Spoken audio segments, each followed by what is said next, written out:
guys, welcome back to another whiteboard chat. And today we're going to talk about circadian secretion patterns. So what do I mean by that? I mean some things that happen within a 24-hour cycle in terms of your circadian patterns, hormone release, sleep cycle, for example, and neurotransmitter functions. So quite a few things that go on in here. Now I have this portion's kind of blank between, you see here, 6 p.m. So I guess you would consider this, was it 3, 6A, noon, 3, 6. So right around in there, there's a little bit of missing space, but I will explain why that is. But first off, why is this important? Well, this isn't a video to talk to you about sleep hygiene or any of that, but in recent podcasts, actually recorded today, so that should be out relatively soon, and in the previous Q&A that we did on the OPD podcast, we talked about how your sleep routine is really starts when you wake up. It's not just about what you do at nighttime. And that kind of provoked some thought, and I thought this might be an interesting video so you guys kind of know what goes on during the day, during the morning, at night, yada, yada, yada, and why it might matter to help set up the whole, the whole scheme of things. Now, of course, when you start adding in tons of systemic stress, whether it be through training or environmental factors or whatever it might be, you're going to disrupt this. But let's just talk about what it should look like for most people. Now, what we'll do is we'll actually start, we can actually start in the morning. So you'll see here, and now keep in mind these times aren't exactly set because your body's circadian rhythm can shift a little bit based on your sleep-wake times and when you typically do certain things at certain times of the day. Not everyone's going to be exactly the same, but we do have some natural circadian patterns that do occur generally around the similar time in most people. And this also will explain why you feel a certain way certain times of the day, right? So you wake up, or we'll say right before you wake up. Whether you're waking up at 6 a.m. or not, it's not really relevant, but what will start to happen is we'll have ACTH, which we know we need ACTH for cortisol secretion. So as cortisol rises, adrenaline rises. This is when around when we're waking up, right? So that's when we see blood glucose start to go up. That's when we see cortisol and adrenaline start to go up. That's our waking response. That's when it's getting our body primed and ready to go. All right. Some other things happen around that time, and keep in mind this is not all encompassing. There are a lot of other things I can put on here, but they're not really hormone related. But anywho, testosterone will tend to increase somewhere around in here.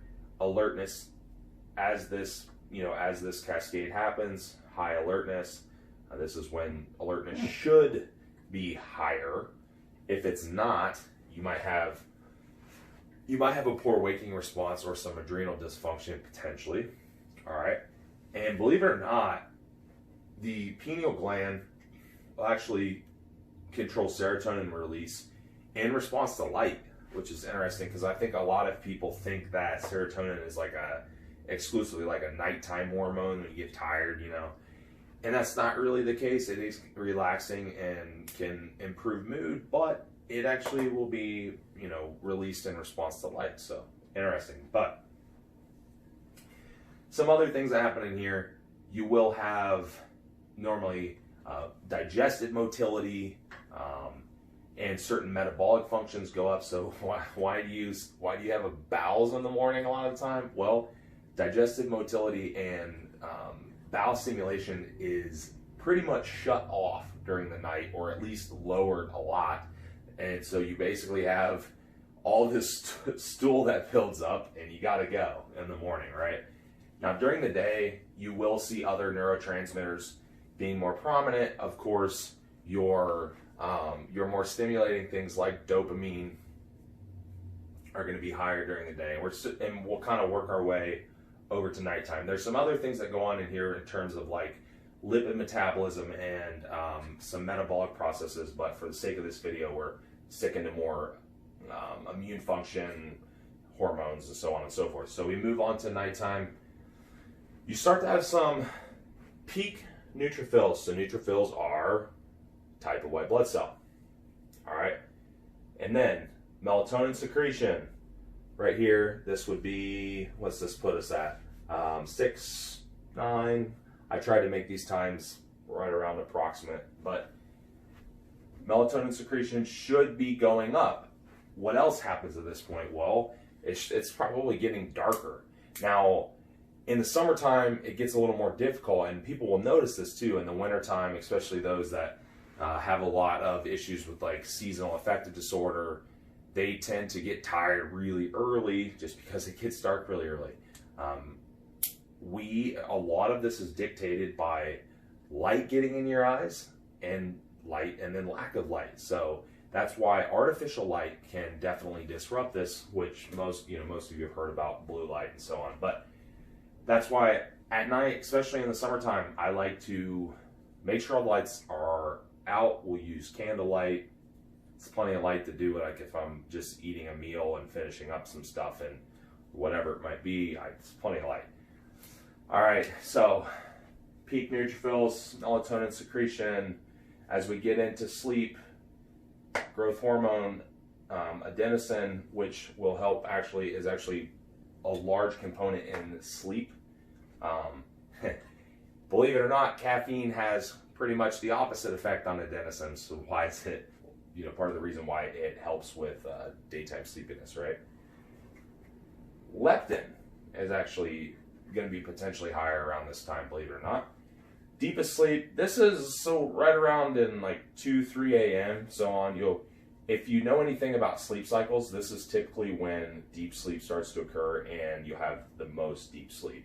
And you'll also, during this time, having a large immune response, and there's repair processes going on. So again, peak lymphocytes being another type of white blood cell. So that's what you have. TSH, thyroid stimulating hormone, can go up around this time. So you'll have potentially a peak in thyroid somewhere around in here. Maybe, maybe not. All right, so that's more or less what the day looks like. Like I said, your routine in terms of regulating circadian patterns and regulating sleep and regulating mood should really start in the morning. Get up, get light in your eyes, whether it's a sun lamp because it's not light outside, or you open the curtains and let light in your eyes. One of the things, I talked about this on the podcast, one of the things that we do is the curtain that we have blackout curtains in the room. Well, the one curtain where the sun comes in on that side of the house is actually open at the bottom. So I don't notice it at night because it's dark and it blacks everything out. But in the morning, the sun will come right in through that curtain and hits me, and I'm up, and I pretty much can't go back to sleep from there. Luckily, it's right around the time that I'm getting up anyhow, so it works. Now, if I wanted to sleep in a little bit, maybe another hour on a certain day or something, I could obviously shut it, but that's essentially how it works. Now, once we start disrupting this, so let's talk about that a little bit. Shift work, that's obviously the main one. That, unfortunately, there's only so much you can really do about that if that's your job and that's how you pay the bills. So things I'll talk about with clients is we can use melatonin supplementation that can potentially help reset that circadian pattern a little bit. If any of you have heard of using melatonin for jet lag, resetting that sleep clock, essentially you're doing the same thing. You can take melatonin around the time that you need to go to sleep, and it's kind of artificially controlling this environment. Why does melatonin work for some people and it doesn't for others? Well, because some people are deficient in it because of potential light elements, stress elements, they going to bed at bad times, whatever it might be. Also, I as a coach don't have total control over people's schedule, but I do express certain things like when they train during the day. I have had clients that train at night that were finding their sleep quality was not that good, and we slowly transitioned them into training in the morning. So they, one of two things, they either just went to bed earlier and then got up earlier, readjusted to that schedule, or things that they did in the morning, they just did them at night and then put their training time in the morning. So same amount of time in the day. This depends on their schedule, but I tend to notice that that actually helped a lot of people, especially for those that were training like right before bedtime. Now, it's not always avoidable. If you have a good sleep routine in place, you can come back down to more of a parasympathetic state and get ready and get yourself to sleep. But just something to consider. Also, sleep-wake time, I talk about that a lot. If it, the more you can control it, the better, the more consistent you are. I've seen different literature, but from what I gather, anywhere in like the 10 to midnight range is probably going to be pretty good to go to sleep for a lot of people, maybe 9 for some people, just depends. You start getting to where you're staying up 1, 2, around in there, you are going to disrupt these patterns. So like I said, they can adjust, but only to some extent. You naturally are set up a certain way, and it's only going to adjust and adapt so far until you're disrupting the patterns. And then at that point, you're not playing, the light element is not playing into your favor at all, because you're up when it's dark and you're sleeping through the morning when it's light. So you're really not doing yourself any justice in terms of these circadian patterns. You've just essentially adapted to what is your normal, subjectively.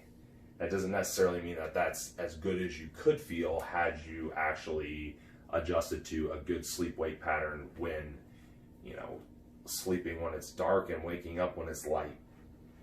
Now, like I said, seasonally that does get harder, but there are things you can do. Like I said, the sun lamps, I use that one, especially more in the winter, maybe even throughout the day a little bit, and having a little bit of light in the house at night until you need to shut it down. So a lot of stuff you can do. Like I said, I didn't want to make this about necessarily sleep routines, but I just wanted to talk about how the actual circadian secretion patterns work in a nutshell, and why it's important to help regulate it naturally and not try to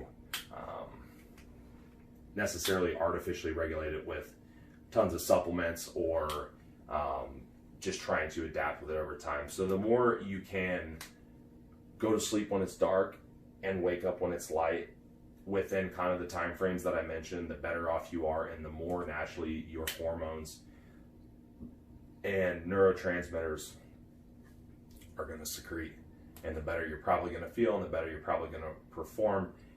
Not only that, but the whole slew of other things that sleep deprivation or poor sleep quality cause: insulin resistance, mortality rates, cardiovascular events. I mean, there's a million different things. So I hope that kind of breaks that down in a nutshell and helps you guys out and helps you make some better decisions on your daily routine.